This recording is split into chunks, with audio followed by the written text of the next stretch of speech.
There are men who, on finding themselves alone in a pathless forest, become appalled, almost panic-stricken.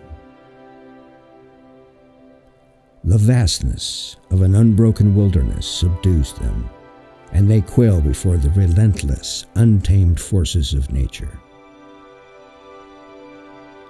These are men who grow enthusiastic at home about sylvan life, outdoor sports, but always strike camp and come home sooner than they intended. And there be some who plunge into an unbroken forest with a feeling of fresh, free, and invigorating delight, as they might dash into a crisp ocean surf on a hot day.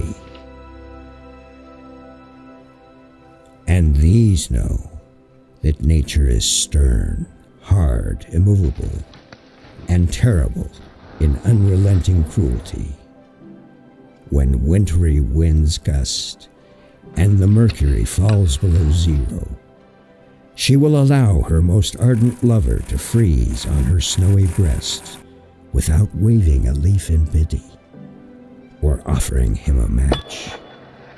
And scores of her devotees may starve to death in as many different languages before she will offer a loaf of bread. She does not deal in matches and loaves, rather in thunderbolts and granite mountains, and the ashes of her campfires bury proud cities.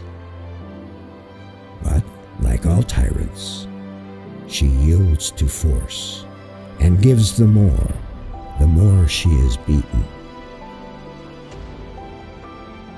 She may starve or freeze the poet, the scholar, the scientist, all the same. She has in store food, fuel, and shelter, which the skillful, self-reliant woodsman can wring from her savage hand with axe and rifle. Only to him whose coat of rags has pressed at night her regal feet shall come the secrets, strange and sweet, of century pines and beetling crags. For him, the goddess shall unlock the golden secrets which have lain 10,000 years through frost and rain, deep in the bosom of the rock. Bushcrafting is about taking the wild, untamed resources of nature and building a home in it. The nearby stream becomes your sink. The high tree limbs become your roof. A warm fire becomes your life support. You can tell a true outdoorsman by the way they relish their stay. While some may scurry home after their one-and-done expedition, the true bushcrafter takes his time to pack his things, thankful for the time well spent in the realm of nature's breakroom.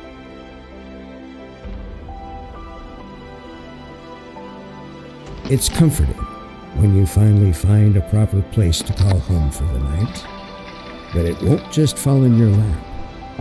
You need to work with your surroundings to survive. You must compromise with the forces of nature, giving a little for everything you take. If you look hard enough, and it doesn't hurt to ask nicely, nature will provide.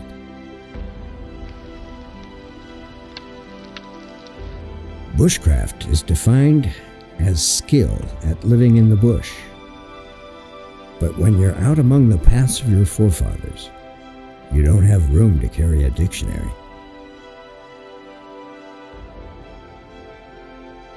The best say, the more you know, the less you take.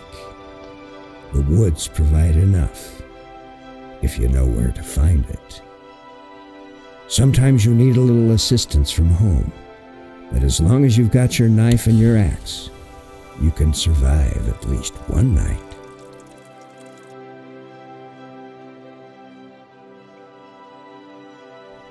Sometimes it's nice just to survive. It's peaceful when the only worry is to keep the fire lit long enough to fall asleep under the wintry branches that stretch across the forest air. No busybodies, no work or money, no obligations, only the silence of the night.